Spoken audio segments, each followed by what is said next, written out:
In the justice system, the people are represented by separate yet equally important entities: the police who investigate and the district attorneys who prosecute the offenders. These are their stories. I don't think I'll ever get used to this fresh country air. It always smells like somebody's died. Well, in this case, they did.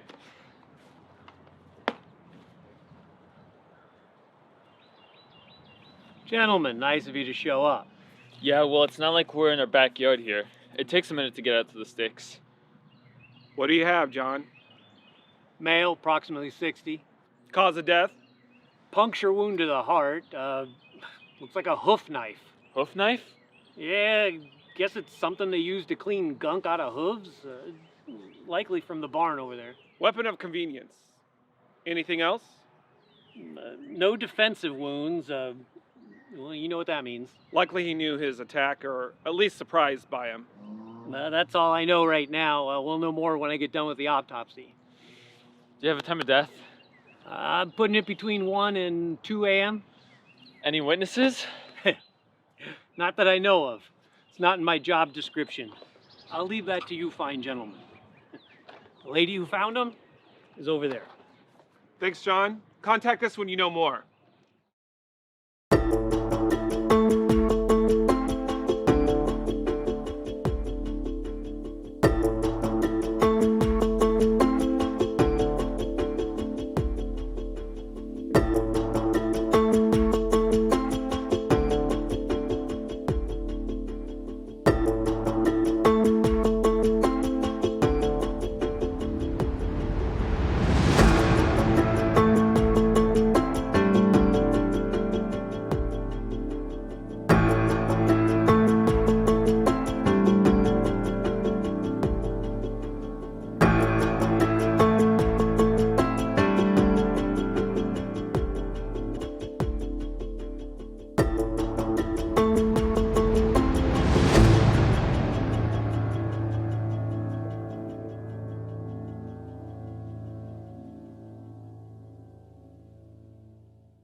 Excuse me, Miss... Hogan.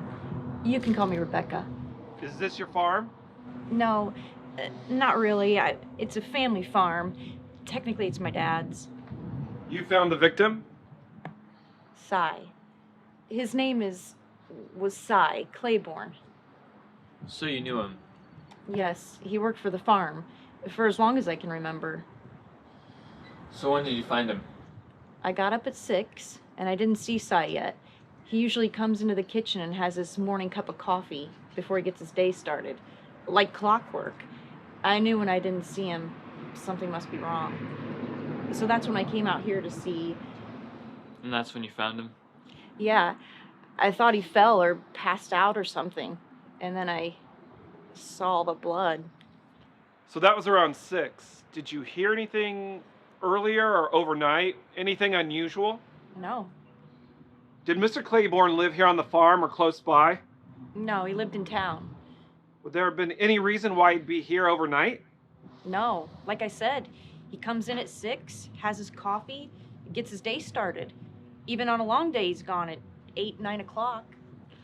Did he have any enemies? Was he acting weird or different? No, everybody loved Cy. Is there anyone else on the farm who we could talk to who might have seen something or heard something? My folks are out of town right now. I'm the only one at the house. There is this new guy, Jimmy.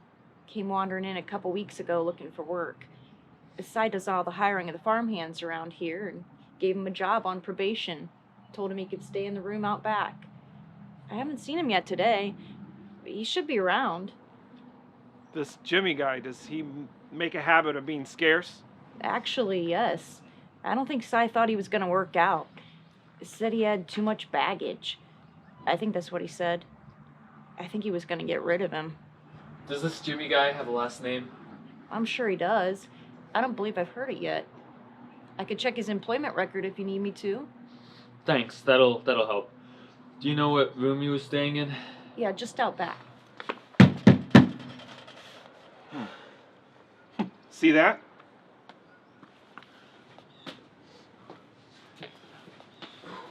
I don't think anyone's home, but I think we're gonna want to talk to Jimmy. Get CSU over to process the door and the room.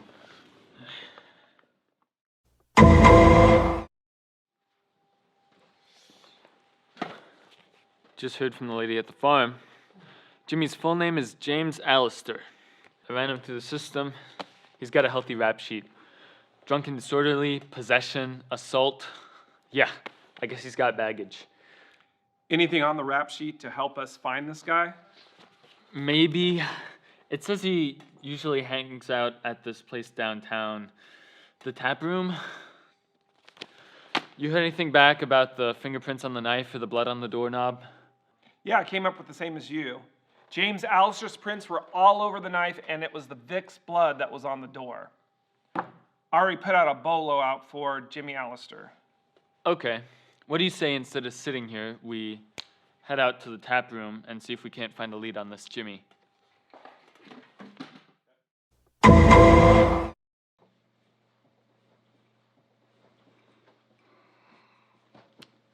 Got a couple questions for you. Shoot. You know Jimmy Allister. Have you seen him around? Sure, I know him. Ain't seen him around, though. Don't expect to be showing his face anytime soon, either. Why is that? He owes too many people too much money.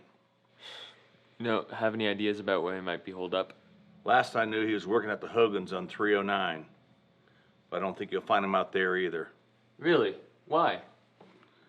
Well, Cy, the foreman, was in here last night. He was looking for him, too. He said he ain't seen him in a couple of days. So I was here last night looking for him? About what time? I don't know. It was late. Around 10 or 11. But he wasn't the only one looking for him. Really? Who else was looking for Jimmy? Couple of thugs. I've seen them around. Don't know their names. They were harassing customers and leaning on Cy. Thanks. If you see him or hear anything that might help us find him, give us a call. We got a hit on that bolo. A uniform saw someone loitering at Grant Park.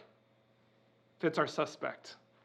He said he's going to keep eyes on him until we get there.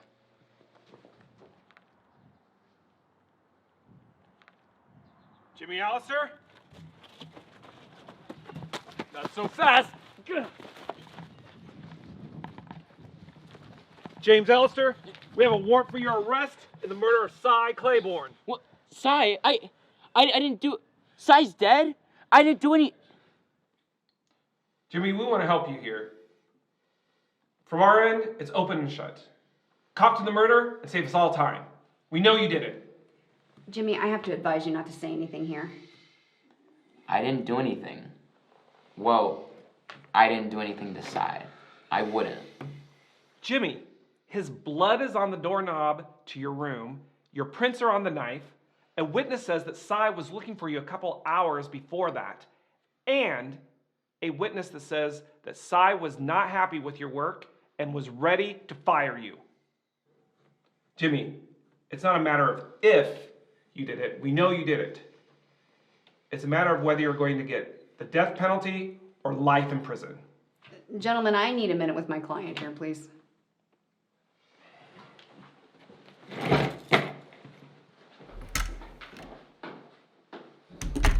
Jimmy, I gotta be honest here. I think our best play is for you to give them the confession and avoid the death penalty. If we go to trial, I can't guarantee that I can get you out of this. But I didn't do anything. Jimmy, I'm your court-appointed attorney. This whole bit of I'm innocent, you don't have to keep that up with me. I can't be called to testify against you. All of our conversations are protected. So let's just get on with... Excuse me. Hi, Rick. Yeah, I've been trying to get you all morning. Lunch? Yeah. 10 minutes. I'll be done. Yeah. Oh, sounds great. All right, see you there. Bye. All right, so let's play nice here, Jimmy. Are you ready to make the confession? Can we call them back in now? Gentlemen, I think we're ready to make a statement. Is that true, Jimmy? We are recording. Can I make a phone call? What? Can I please make a phone call? Why? I need a lawyer. I don't think you understand. This is your lawyer. You have to have money to hire someone.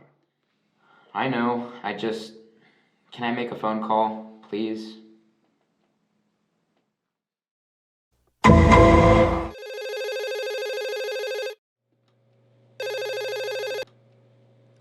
Alistair Hammond and Prince, this is Mr. Alistair's office. How can I help you?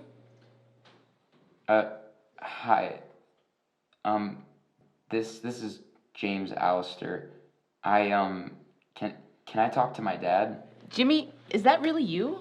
Hold on, he's in a meeting, but I'm gonna go get him. Mr. Alistair, I'm so sorry. I know you didn't want to be disturbed, but your son is on the phone for you. Tell Jonathan I'll call him back. It's not Jonathan, it's James. Jimmy? Gentlemen, I have to take this call. Jimmy, where are you? Dad, I'm in trouble.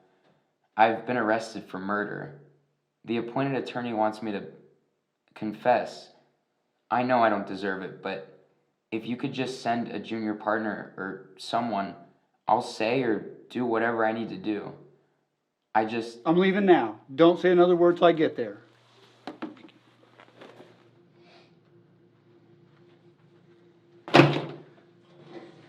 Gentlemen, this interrogation is over.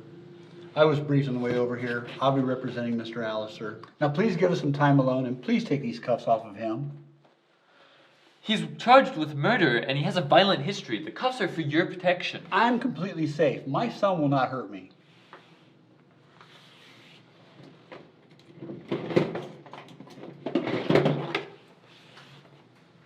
Jimmy. I'm sorry, Dad.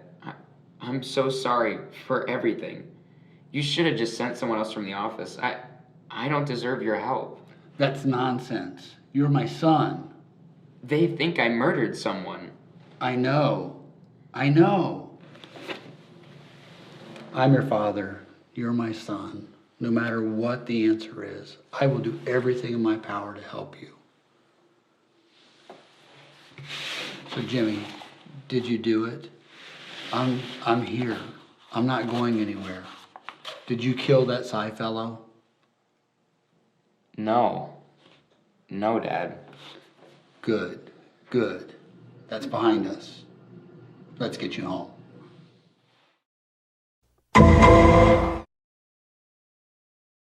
Your Honor, the state requests that James Alistair be remanded to the county jail until his trial. Due to the nature of the crime and his history of disappearing, we are convinced that he should remain in jail until his trial. Your Honor, my client has no intention of running. We intend to fully clear his name. I will take full responsibility and stake my reputation on his appearance before this court. The seriousness of this crime does make me lean towards the prosecutor's request, but I'm going to set the bond at $2 million. And Mr. Alistair, would you please make sure that your client behaves? Yes, Your Honor. Dad, I don't have that kind of money. It's fully taken care of. Let's go home.